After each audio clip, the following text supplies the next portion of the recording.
America और Iran भितर परमाणु चुक्ति को नहीं शांति आलोचना अटकी बेले एक बड़ खबर आसूची। अमेरिका राष्ट्रपति डोनाल्ड ट्रंप और अमेरिकार प्रमुख गणमाध्यम CNN मध्य बागयुद्ध देखा पड़ी। अंपटे मध्यप्राच्य इज्राएल आक्रमण को नहीं चिंता बढ़ुची। गोटे अमेरिका और ईरान मध्य परमाणु चुक्ति को लेकिन जो अचलावस्था तुटब कि स्थिति को सुधरब ताकू नहीं चर्चा होची। विशेष भाव में जो परमाणु चुक्ति कथा कहला जो परमाणु रखी परमाणु यूरानियम रखी ईरान निज पाखे गच्छित ता सब अमेरिका को हस्तांतर करिबो बोली कहा जाउथला, किंतु ये सिद्धांत बा कोनोसी चुक्ति सिद्धांत रे बेजे पहुंची पानी उभय पक्ष रे।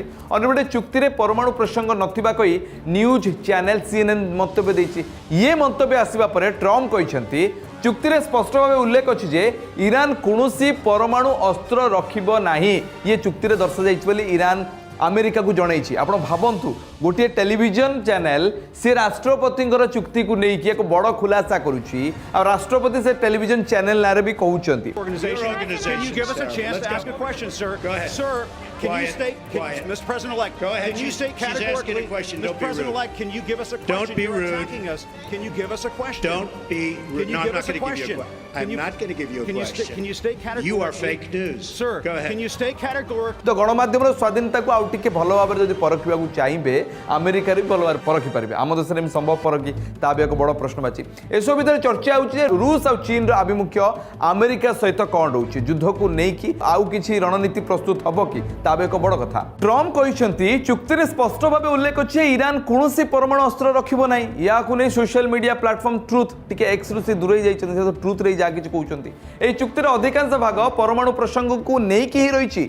CNN को लो रेटिंग डिजास्टर बोली संबोधन कर ये जहाँ पारती ता कहती ट्रम्प अंकल राति जहाँ कहते सकाଳେ मन हुए ये कथा भी जानी सेपटे ईरान कही अमेरिकार अत्यधिक चाप प्रयोग नीति काम करिब नाही। बाचस्पति मोहम्मद बागेर गलियाफी कहते जे पर्यंत ईरान स्वार्थ सुरक्षित नहीं जे पर्यंत से पर्यंत कौन प्रकार चुक्ति कराଯିबनी।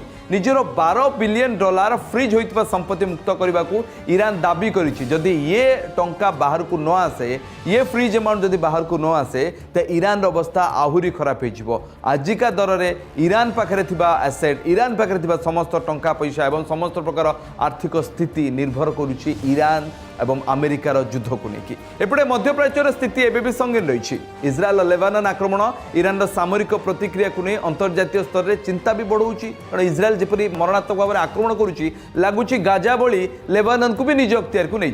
इज्राएल बेफोर्ट कासल दखल होती लेबानन में बढ़ुवा मृताहतों संख्या को नहीं जातिसंघ सुरक्षा परिषद जरूरीकालीन बैठक डाकिबा दाबी होची, किंतु जातिसंघ कौन करें सबुकिछि निष्पत्ति तो अमेरिका नौछि। रिपोर्ट मुताबक लेबानन रे इज्राएल आक्रमण रे अनेक साधारण नागरिक प्राण हराउछन्ति प्रत्येक दिन। अन्यपटे हिजबुल्ला पक्षर पालट आक्रमण होउछि। ए स्थिति को नहीं मध्यप्राच्य जो मिडिल ईस्ट स्थिति आहुरी संगीन हेबारे लागुछि। एवं ये लेबानन स्थिति केवल जे गोटे देशर नुहे दर्शक बंधु लेबानन थिला कह जाए मिडिल ईस्ट पेरिस, किंतु ताहा अवस्था एबे आहुरी संगीन हेबारे लागिछि। जातिसंघ सुरक्षा परिषद जो जरूरीकालीन बैठक डकेबा को अनुरोध करिछि फ्रांस।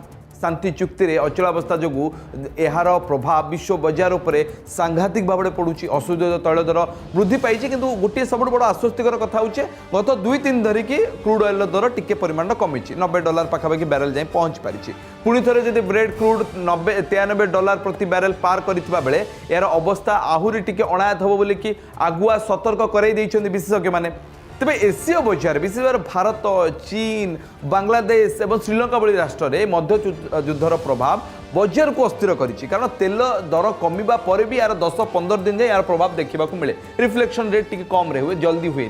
सविशेष खबर अनुसार अमेरिकार ईरान मध्य कथबार्ता जारी रही, किंतु कौन चूड़ांत निष्पत्ति पहुंचा बाकी अच्छी। उभय पक्ष निज निजर शर्त अटल रही। ईरान को समस्त शर्त मानवा चाप पक्का जाउछि। सबुठु बड़ कथा होछि एसबु भितर ईरान राष्ट्रपति निजे इस्तीफा देइथिबा कहा जाउछि। IRGC सहित संपर्क भल नथिबा IRGC निर्देश बा राष्ट्रपति निर्देश IRGC ईरान रेवोल्यूशनरी गार्ड जो मैंने अच्छा जो कि पूरा ईरान युद्ध को परिचालना कर खामिनाई मृत्यु पर हत्या पर सबु युद्धर नीति निष्पत्ति से नौकरी। तो एसब भितर उभय राष्ट्रपति IRGC कमांडर मध्य स्थिति भल ना अर्थात बुझापड़ा ठीक नथिबारु राष्ट्रपति इस्तीफा देइछन्ति। कुहा जाउछि अमेरिकार ये मास्टर स्ट्रोक दुईटी संगठन बा दुईटी गोष्ठी विभक्त करबा परे divide and rule policy britisher माने सेतेबेले करथिले। एबे भी एमिति किछि पॉलिसी करा जाउछि जा फल कि ईरान को अख्तियार करबा सहज हो। एही परिस्थिति रे मध्यप्राच्य रे लागि रहितबा उत्तेजना କେବେ ଶାନ୍ତ ହେବ ତାହା ଉପରେ ସାରା ବିଶ୍ୱର ନଜର ରହିଛି। ହେଲେ ଏସବୁ ଭିତରେ ସବୁଠୁ ବଡ଼ ଚର୍ଚ୍ଚା ହେଉଛି ଯେ ହରମୁଜ ଉପରୁ ଯେଉଁ କଟକଣା ଥିଲା ତାହା ଓହରିବ କି? କ୍ରୁଡ୍ ଅଏଲ୍ ଦର ବା ଅଶୋଧିତ ତୈଳ ଦର କଳା ତେଲ ଯାହାକି ତା ଦର କମିଛି, ଡଲାର ବା ବ୍ୟାରେଲ ପିଛା $90 ଖସି ଆସିଛି। ତ ପଚାରୁଛନ୍ତି କି ଆମ ଦେଶରେ କେବେ ତେଲ କମିବ? ତା ଟିକେ ସମୟ ଲାଗିପାରେ, କାରଣ ସେଇଠୁ ଆମଦାନୀ ନେଇକି ଆସିବାକୁ ବହୁତ ସମୟ ଲାଗେ, 10 ରୁ 15 ଦିନ ଲାଗେ, ଏବଂ ଆମେ କେତେ ପରିମାଣ ତେଲ ଆଣୁଛେ ତା ବି ଏକ ବଡ଼ କାଠିକର ବିଷୟ ଗଣିତ। ତ ଏସବୁ ଭିତରେ ଚର୍ଚ୍ଚା ହେଉଛି ଯେ ତେଲ ଦରରେ ବ୍ରେକ୍ ଲାଗିବ, ହରମୁଜର କଟକଣା ହଟିବ, ତାହେଲେ ଯାଇକି ସାରା ବିଶ୍ୱରେ ଥିବା ଆର୍ଥିକ ମାନ୍ଦାବସ୍ଥା ସ୍ଥିତି ସୁଧୁରିପାରେ।